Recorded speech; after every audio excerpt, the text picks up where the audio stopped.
नमस्कार दोस्तों, दत्तांश के इस नए विश्लेषण में आपका स्वागत है। हम लोग महाराष्ट्र चुनाव की बात करेंगे। महाराष्ट्र में बहुत सारा वीडियो, बहुत सारे अखबार की खबरें अलग अलग दृश्य बता रही हैं आपको, लेकिन आज हम देखेंगे कि रीजन्स में, अलग अलग रीजन्स में, विदर्भा में क्या चल रहा है, मुंबई में क्या चल रहा है, पश्चिमी महाराष्ट्र में क्या चल रहा है। अलग अलग महाराष्ट्र के हिस्सों में जो दो मुख्य गठबंधन हैं, महायुति और महाविकास आघाड़ी, इनके बीच में क्या गणित चल रहा है, मतदाता को लुभाने के लिए क्या मुद्दे उछाले जा रहे हैं, उस पर आज हम लोग विस्तार से बातचीत करेंगे। तो अनुज जी, बहुत बहुत स्वागत। और आप बताइए कि अभी आज की तारीख में महाराष्ट्र चुनाव की स्थिति क्या है। देखिए, 6 दिन बाकी हैं महाराष्ट्र में वोट पड़ने के। 20 नवंबर को वोट पड़ेंगे। आज 14 नवंबर है, चाचा नेहरू का जन्मदिन है। और आज के दिन अगर स्थिति को हम आकलन करें तो महाराष्ट्र में एक बड़ी ही कहा जाए बड़ा लेयर्ड और बड़ा पेचीदा चुनाव हो रहा है। 6 पार्टियां चुनाव लड़ रही हैं, जिसमें से 4 पार्टियां ऐसी हैं जो पार्ट ए और पार्ट बी है। इन सारी पार्टियों का अगर हम आकलन करें तो हम ये देखते हैं कि आज की स्थिति के हिसाब से बीजेपी जो है वो एक सिंगल लार्जेस्ट पार्टी महाराष्ट्र में उभर के आएगी।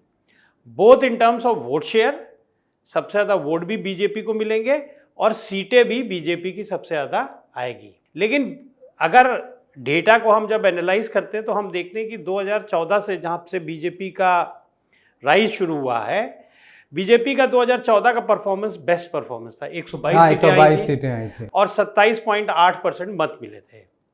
तो बीजेपी लगातार 25% के करीब करीब होवर अराउंड कर रही है मतों के हिसाब से। तो ये अकेले में उसको सरकार बनाने के लिए काफ़ी नहीं है। तो वो अलायंस करती है। अलायंस पहले शिवसेना के साथ होता था और बड़ा ही एक नेचुरल सा अलायंस था। 18% 19% शिवसेना के वोट होते थे, 27% इनके होते थे, 46% वोट जो है आपको महाराष्ट्र की गद्दी पे बैठा देता था। जैसा आपने कहा, इस बार जो है अगर 2024 का जो लोकसभा चुनाव हुआ वो हमको सबसे ज़्यादा nearest approximation of the situation देता है। क्यों? क्योंकि रियल सेंस में जो अलायंस था वो 2024 के चुनाव में एक दूसरे से लड़ा। हाँ, तो वोटों के टर्म्स में जब हम देखते हैं तो कोई डिफरेंस नहीं है। 0.55% का डिफरेंस दोनों गठबंधन के बीच और महायुति में है। लेकिन एक मिनट, यहाँ पे मैं एक बात कहना चाहता हूँ कि जैसे हरियाणा के चुनाव में, उसमें भी लोकसभा का जो ट्रेंड था उसमें जो कांग्रेस को बढ़त दिखा रहा था। लोकसभा चुनाव का आंकड़ा 24 का, अगर उसको विधानसभा में कन्वर्ट कर रहे थे, लेकिन नीचे जो नैरेटिव बने विधानसभा चुनाव में वो लोकसभा चुनाव से अलग थे। तो महाराष्ट्र के केस में कौन से डोमिनेंट नैरेटिव हैं? क्या ऐसे मुख्य मुद्दे हैं जो वोटर ने अगर मन बनाया है कि वो बीजेपी को वोट देगा या महायुति को देगा या महाविकास आघाड़ी को वोट देगा, लेकिन अगर ये मुद्दे एक हफ्ते में इमर्ज करते हैं तो उसे वो अपना मत बदल देगा? देखिए, सबसे इम्पॉर्टेंट क्या है कि आपने हरियाणा की बात की और हरियाणा जो चुनाव था वो शोर में डूब गया। एनालिसिस और डेटा जो है, शोर के आगे डेटा फीका पड़ गया। क्योंकि लोकसभा के चुनाव के परसेंटेज के हिसाब से भी बीजेपी को 46 सीटें आ रही थी। हम उस चीज़ को भूल गए कि लोकसभा में जो मत पड़े थे उसके हिसाब से बीजेपी 46 सीटें जीत रही थी। महाराष्ट्र का जो चुनाव है उसमें कोई एक मुद्दा पैन महाराष्ट्र के लिए नहीं है। महाराष्ट्र के चुनाव को समझने के लिए हमको उसके रीजन्स को समझना होगा। महाराष्ट्र बेसिकली 6 रीजन्स में डिवाइडेड है।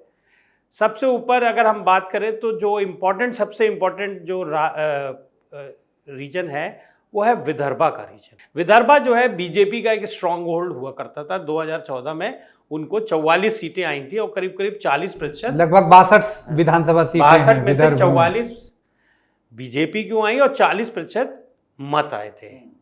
लेकिन ओवर द ईयर्स क्या हम देख रहे हैं, जब डेटा को एनालाइज करते हैं, कि बीजेपी विदर्भा में ग्रेजुअली सीट्स लूज कर रही है। 2019 का अगर आप चुनाव देखेंगे जिसमें कि कोई भी ऐसी एंटी बीजेपी वेव नहीं थी, प्रो कांग्रेस वेव नहीं थी, तब भी बीजेपी ने वहां पे 15 सीटें लूज की थी। लेकिन बीजेपी के 2 बड़े नेता वहीं से हैं, 2 बड़े नेता वहीं से हैं और गडकरी जी भी हैं। और उसका जो है एक बहुत बड़ा कारण जो है वो ये है कि विदर्भ रीजन जो है ना एक बहुत ही सिवियर फार्मर डिस्ट्रेस से गुजर रहा है। फार्मर्स जो हैं वहाँ के, जो किसानों की आत्महत्या की घटनाएं काफी हुई हैं सबसे ज्यादा। अगर आंकड़े जो एनसीआरबी के आंकड़े जो है, नेशनल क्राइम रिकॉर्ड ब्यूरो के जो आंकड़े हैं, उसके हिसाब से एक दिन में 10 से 11 फार्मर सुसाइड करते हैं। तो विदर्भा अगर आप जाएंगे तो आप देखेंगे कोई भी ऐसा गांव मिलना मुश्किल है जहां किसी न किसी ने सुसाइड ना किया हो। तो एक फार्मिंग एग्रीकल्चर कम्युनिटी जो कैसे डिस्ट्रेस में आती है, right from the policy level के जो इंटरवेंशन है। फॉर एग्जाम्पल वहाँ पे सबसे ज़्यादा कॉटन होता है विदर्भा में। गवर्नमेंट ने कपास जो है, गवर्नमेंट ने कस्टम ड्यूटी लोअर किया 11%। इंडिया का मार्केट जो है was flooded with cotton from outside, बाहर से कॉटन इंडिया आयात हो रहा है। हाँ। और जो महाराष्ट्र के किसान थे वो रिसीविंग एंड पे आ गए। तो एक वो हो गया। दूसरा क्या हुआ कि जो जीएसटी की जो मार है, जीएसटी की वजह से क्या हुआ कि एग्रीकल्चर इक्विपमेंट्स, एग्रीकल्चर के जो इनपुट्स हैं उनकी कॉस्ट बढ़ गई।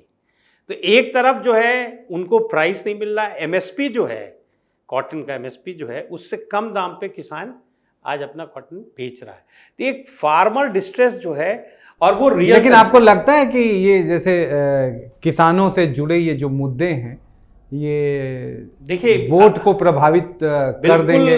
करते हैं, और उन्होंने 2019 में भी ये दिखाया और 2024 के भी लोकसभा में ये देखा, क्योंकि किसानों के खाते में जो कैश ट्रांसफर होता है, कैश ट्रांसफर हो रहा है, तो उसका असर तो कई जगह लोग कहते हैं कि वोट पे पड़ता है। लेकिन अभी ये जो फार्मर्स डिस्ट्रेस है और उनका माल नहीं बिक रहा है, कपास का माल नहीं बिक रहा है, प्याज को लेके भी अभी चिंता बढ़ गई है, क्योंकि बांग्लादेश में काफ़ी प्याज जाता था और जब बांग्लादेश में हालत ख़राब हुए तो प्याज जाना कम हो गया है। तो क्या ये मुद्दे? देखिए मैं कहूँगा कि governance is a very tricky issue. Governance जो है वो काफ़ी एक कठिन चीज़ है, और बैलेंस मेंटेन करना हिंदुस्तान जैसे, इंडिया जैसे देश में ये अपने आप में एक चैलेंज है। अब प्याज की प्राइसेस बढ़ रही हैं, जनता दिल्ली में चिल्ला रही है कि प्याज बहुत महंगा हो गया, प्याज बहुत महंगा हो गया। सरकार ने ड्यूटी लोअर की, प्याज का एक्सपोर्ट बैन किया सरकार ने। 100 रुपए जैसे ही उसने सरकार ने प्याज का एक्सपोर्ट बैन किया, महाराष्ट्र के लोगों को नुकसान होने लगा। अब वहाँ पे जो चुनाव है उसमें अभी क्या करें वो, तो ये जो एक बड़ा ही ट्रिकी सा इशू है। लेकिन एक चीज़ ये भी देखना होगा कि जैसे महाराष्ट्र बड़ा स्टेट है और उसमें काफ़ी विभिन्नताएं हैं। जैसे मुंबई भी महाराष्ट्र में है और अमरावती, मेलघाट है ना, वो भी महाराष्ट्र में है। तो एक तरफ तो आपको ऊंची ऊंची हाई राइज बिल्डिंग है, पैसा है, चमक दमक है और ये है। तो इसमें वोटर के लिए ये कहना कि इस तरह के लोग इस पार्टी को वोट देंगे, जब इतनी विविधताएं हैं वोटर्स में, तो वो तो यही तो देखिए सबसे बड़ी विशेषता है कि अगर महाराष्ट्र के जो 6 रीजन्स हैं, तो विदर्भ रीजन में सबसे इम्पोर्टेंट पार्टी है कांग्रेस, जिसको 39.8% वोट मिला। लेकिन बीजेपी को भी काफ़ी अच्छा मत यहाँ पे मिलता है। दूसरा अगर आप देखेंगे, थाने कोंकण है, मुंबई है, मराठवाड़ा है, इन तीनों जगह पे शिवसेना उद्धव ठाकरे ग्रुप जो है वो लीडिंग पार्टी है, 30 से 32%। लेकिन पुणे और उसके ठाणे और उसके आसपास तो थाने कोंकण, ये जो कोंकण की बेल्ट है उसमें शिंदे साहब जो है वो लीडिंग पार्टी है। आप वेस्टर्न महाराष्ट्र में जाएंगे, वहाँ पे शरद पवार साहब की जो पार्टी है वो सबसे लीडिंग पार्टी है। आप अगर नॉर्दर्न महाराष्ट्र में जाएंगे, वहाँ पे बीजेपी लीडिंग पार्टी है। लेकिन कोई भी पार्टी ऐसी स्थिति में नहीं है कि अपने बल पे सीट जीत पाए। तो अगर हम अलायंस को देखेंगे तो कांग्रेस जो है वो 14 से 16% के बीच में सारे रीजन्स में वोट पाती है। तो अब मान लीजिए जैसे अगर हमने देखा कि साहब विदर्भा रीजन है, वहाँ 39.8 मिले, शिवसेना को 7% वोट मिला, पवार साहब को 2 से 3% वोट मिला, तो वो जुड़ के जो है एक विनिंग कॉम्बिनेशन बन जाता है। वैसे ही थाने कोंकण रीजन में महायुति के लिए बन जाता है। वैसे ही जो है आपका इसमें नॉर्दर्न महाराष्ट्र में भी जो है वो महायुति के लिए बनता है। लेकिन मुंबई में टफ बैटल है, बैटल विद इन बैटल जो कि मुंबई में चल रही है। और जैसे आपने बोला कि महाराष्ट्र में बहुत ज़्यादा डाइवर्सिटी है, आपने कहा ना 200 करोड़, तो मैं नंदुरबार गया था, तो शायद नंदुरबार के 99% लोगों की इनकम 200 करोड़ रुपए नहीं होगी मिला के।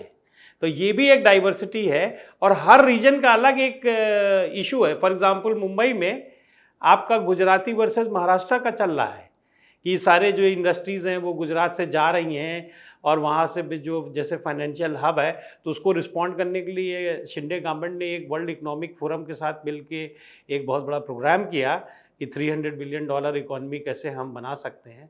तो महायुति ने 2024 के इलेक्शन के लॉस के बाद बहुत से रिस्पॉन्सिव स्टेप्स लिए हैं।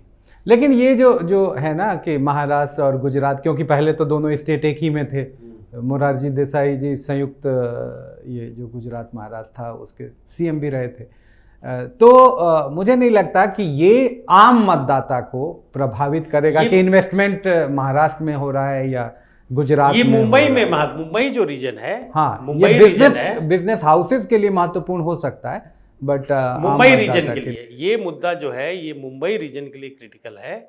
और वहां पे अगर और पानी को लेके पानी कोई मुद्दा बनेगा, क्योंकि कुछ इलाके में पानी है बड़ा मुद्दा होता है, एक बड़ा मुद्दा है। और महाराष्ट्र का करीब करीब जो है आधे से ज़्यादा डिस्ट्रिक्ट पानी की बहुत सीवियर स्केसिटी से जूझ रहे हैं। पुणे में हम लोग एक जगह गए, वहाँ महिलाओं ने बताया कि 8 दिन में एक बार पानी आता है। देखिए पानी एक बहुत छोटी सी चीज़ है जो कि हम आप जो है ना जैसे टैप खोलते हैं और पानी हमारे घरों में आ जाता है तो शायद हमारे लिए उतना इम्पोर्टेंट नहीं है।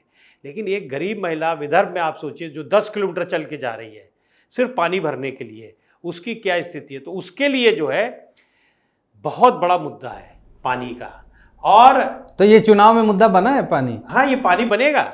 There are lot of seat, like for example Shirdi की मैं सीट बताऊं, वहाँ पे एक एमएलए है वीके पाटिल करके, राधा कृष्ण वीके पाटिल, वो साहब 8 बार से एमएलए हैं, लेकिन अब की बार उनको बहुत बड़ा चैलेंज मिल रहा है सिर्फ पानी की वजह से।